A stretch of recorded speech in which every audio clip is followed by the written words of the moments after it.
मैंने सुना विदुर जी ने कौरवों को छोड़ दिया था।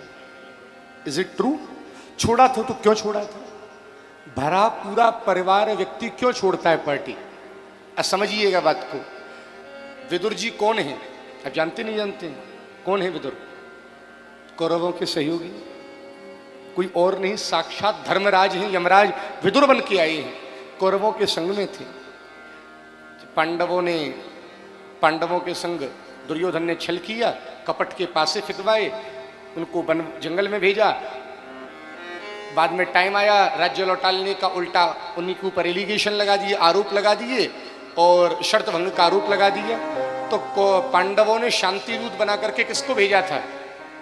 बोलो ना, हैं जी? श्री कृष्ण को। श्री कृष्ण गए, धृतराष्ट्र ने स्वागत किया। कन्हैया बोले देखो भाई कौरवों, पांडव युद्ध नहीं चाहते, आप उनको पूरा नहीं तो आधा राज्य वापस कर दो, आप भी उनके भैया, उनको कोई तकलीफ नहीं। आधा नहीं तो चौथाई दे दो, आधा नहीं तो चौथाई दे दो, चौथाई नहीं तो 5 गांव दे दो। दुर्योधन बोल पड़ा, सूचक क्रम्य नैव दास्यामि बिना युद्धेन केशव, सुई की नोक बराबर जमीन नहीं देंगे बिना युद्ध के। कन्हैया बोले अब तुम्हारी इच्छा। धृतराष्ट्र ने विदुर जी से पूछा क्या करना चाहिए, तो विदुर जी ने क्या कहा? अगर तुम मुझसे ही पूछते हो तो त्यजेत कुलार्थे पुरुषम। यदि एक परिवार में एक व्यक्ति उद्दंड हो जाए, दुष्ट हो जाए, नालायक हो जाए और लगता है इसको निकाल करके पूरा परिवार एक रह लेगा, सुरक्षित रहेगा, बच जाएगा, तो हमारी रिस्पॉन्सिबिलिटी क्या है? बोलो जी, निकालना चाहिए, रखना चाहिए? भाई डॉक्टर कहे आपकी ये फिंगर खराब है, निकालने से हो सकता है सब ठीक हो जाए, बच जाओगे, और इसको रखने के चक्कर में तुम कहो सुंदरता बिगड़ जाएगी, तो निकाल देना चाहिए, रखना चाहिए? अब हमारे संगीत ग्रुप में कोई भैया परेशान ज्यादा करें, ठीक है रहें या चले यहाँ? हाँ, ये तो बहुत अच्छे लोग हैं, लेकिन इन जनरल बात नहीं माने। त्यजेत कुलार्थे पुरुषम।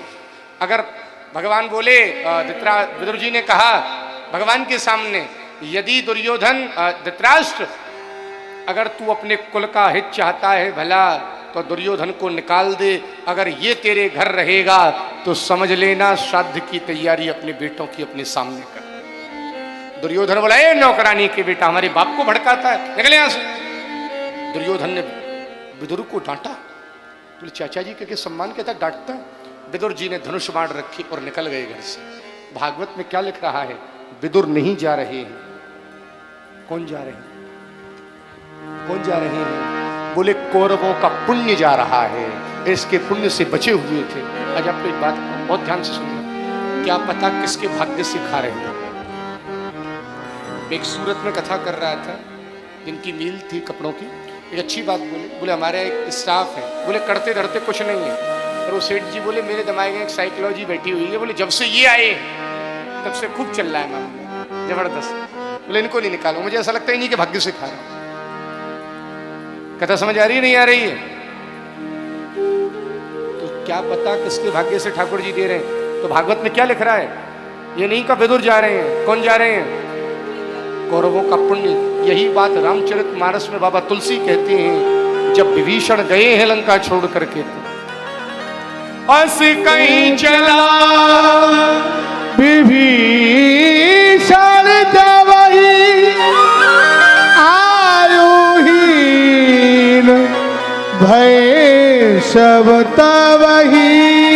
विदुर जी गए हैं, बड़े बड़े तीर्थों में घूम करके आए, लास्ट में वृंदावन में उद्धव जी से मिले। श्री कृष्ण कैसे हैं, उनके बेटा कैसे हैं, बहू कैसी हैं, बच्चे कैसे हैं? हाँ? उद्धव जी रोने लग गए, बोले जैसे समुद्र में चंद्रमा था, जीव जंतु पहचान ना पाए, वैसे ही ये कौरव और पांडव और कन्हैया के वंशज यदुवंशी श्री कृष्ण को पहचान ना पाए।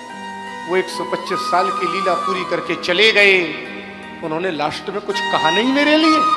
बोले भागवत धर्म सुनाया था और आपको सुनाने के लिए मैत्रेय मुनि को कहा है जो हरिद्वार बैठे हैं। विदुर जी गए हैं हरिद्वार मैत्रेय मुनि के पास, उनको जाकर प्रणाम किया और प्रश्न किया, व्यक्ति सुख के लिए कर्म करता है उसको इन रिटर्न दुख क्यों मिलता है? भाई जो काम करते किसके लिए करते हैं? भागवत ने यही प्रश्न किया। सुखाय कर्माय करोति लोको न तई सुखम मान्यत पारवम वा विंदेद भूयस्तत एव दुखम यदत्र युक्तम भगवान वदेन्न। हम जो करते किसके लिए करते हैं? बोलो जी, सुख के लिए। हमने बचपन में सुनी 10th अच्छे से हो जाए, फिर तो मौज ही मौज है। एक बार लगा लो दिमाग पे, फिर सुनी 12th और फिर सुनी ग्रेजुएशन, फिर पोस्ट ग्रेजुएशन, फिर जे। हम जो करते किसके लिए करते हैं? भाई ये व्यापार करा, इधर उधर भेजने वाला सामान ट्रांसफर, किस लिए किया? सुख मिले।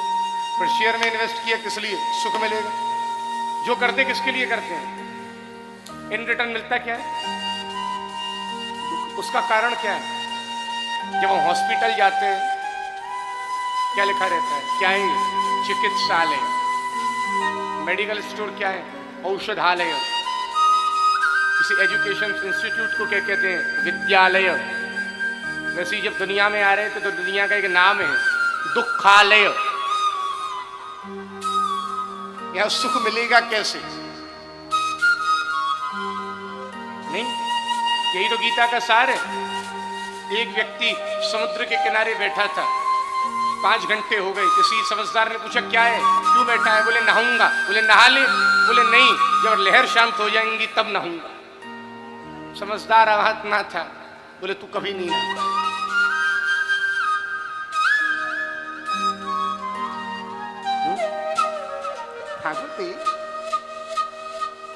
भागवत में उसका उत्तर दिया, व्यक्ति सुख के लिए कर्म करता है तो क्यों मिलता है? बताऊं? अभी बताएं, बाद में बताएं। उसका एक कारण है क्या? पाप करने में मन लगने लगा और श्री कृष्ण को भूलने लगा। मेरे दुख का कारण क्या है?